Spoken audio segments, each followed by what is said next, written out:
الله الرحمن الرحيم. اللهم صل على النبي. النهارده هنعمل مع بعض المحوجه او القرصه الصفراء او اللقمه الصفراء او اللقمه الخضراء. في ناس بتقول عليها حتى اللقمه الخضراء او اللقمه الصفراء او المحوجه زي ما انتوا عايزين. معايا هنا نص كيلو دقيق منخول، هحط عليه باكو بودر يعني تقريبا معلقه كبيره.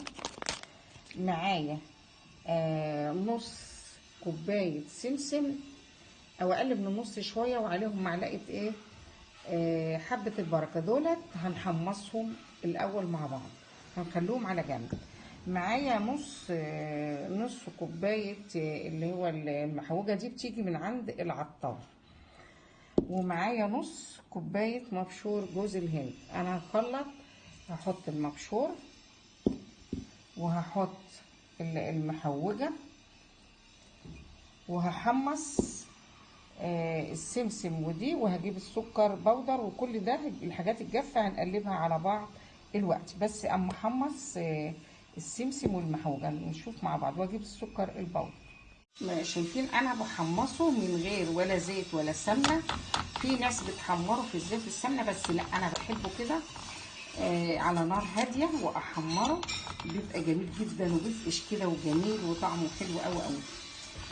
يعني اقليه كده ولا من غير ولا زيت ولا سمنه ولا اي حاجه، على نار هاديه، وافضل اقلب فيه عشان ما يتحرقش. شايفين بالمنظر ده؟ لما يديني تحميصه حلوه هقلبه على الدقيق هو وحبه البركه مع بعض. ما بقليهمش في الزيت ولا السمنه، انا بحمصهم او من غير اي حاجه في الطاسه.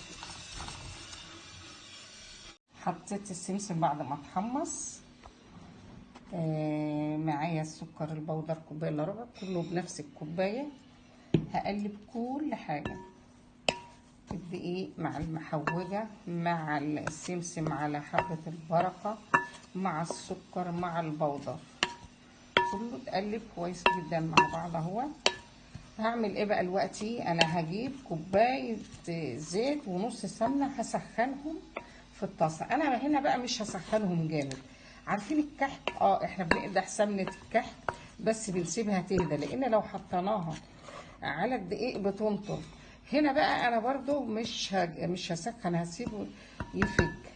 هنشوف مع بعض لما احط الزيت والسمنه في الطاسه. ومعايا هنا كوبايه الا ربع عسل، مش هستعملها دلوقتي، لما ابسس المكونات ديت مع الزيت والسمنه. انا دلوقتي اللي هعمله كوبايه زيت مع نص سمنه، يا ريت تكون سمنه بلدي طبعا، الحلويات بيبقى طعمها جميل بالسمنه البلدي. نص كوبايه زيت كمان، يبقى انا معايا كده المجمل بتاعي كوبايه زيت نص سمنه. مجرد ما هتفك، مش عايزاها سخنه جامد،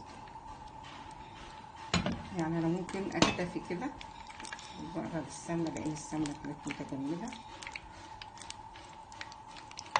اروح بيها بقى على الدقيق ونشوف هنعمل ايه مع بعض. انا هحط جزء بالراحه كده علشان برضو الوعاء بتاعي عشان ما يتكسرش، لان هو ازاز بايركس. واحده واحده واقلب.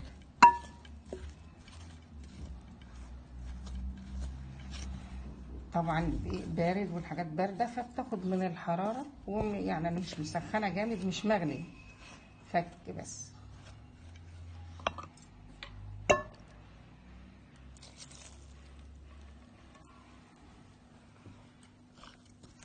هكمل المقدار وهنبسس. يعني ايه هنبسس؟ يعني نعمل كده، يعني ندعك جامد جامد الدقيق مع بعضه كده.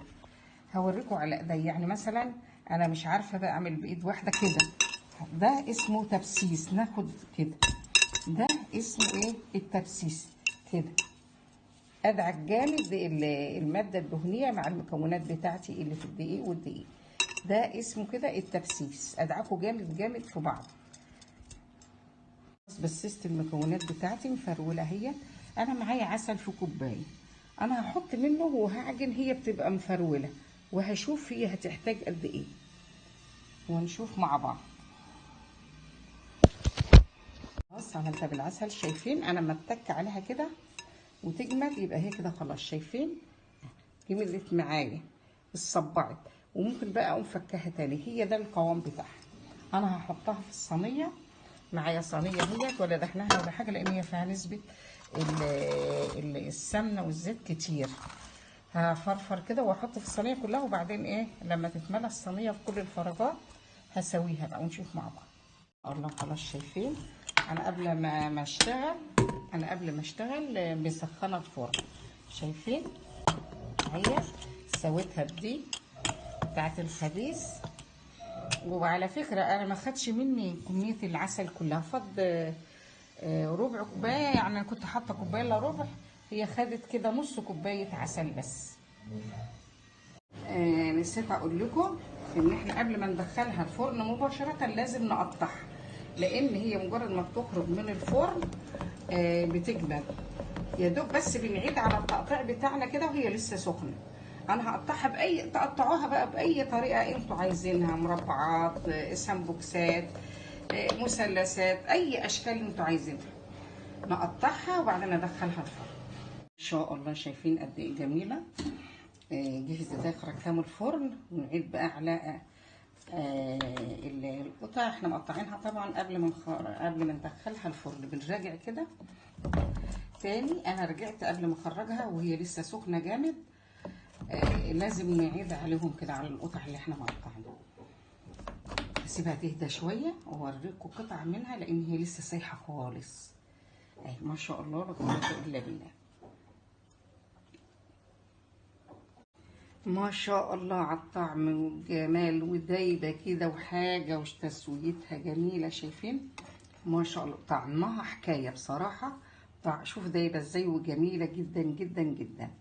كسرت في ايدي.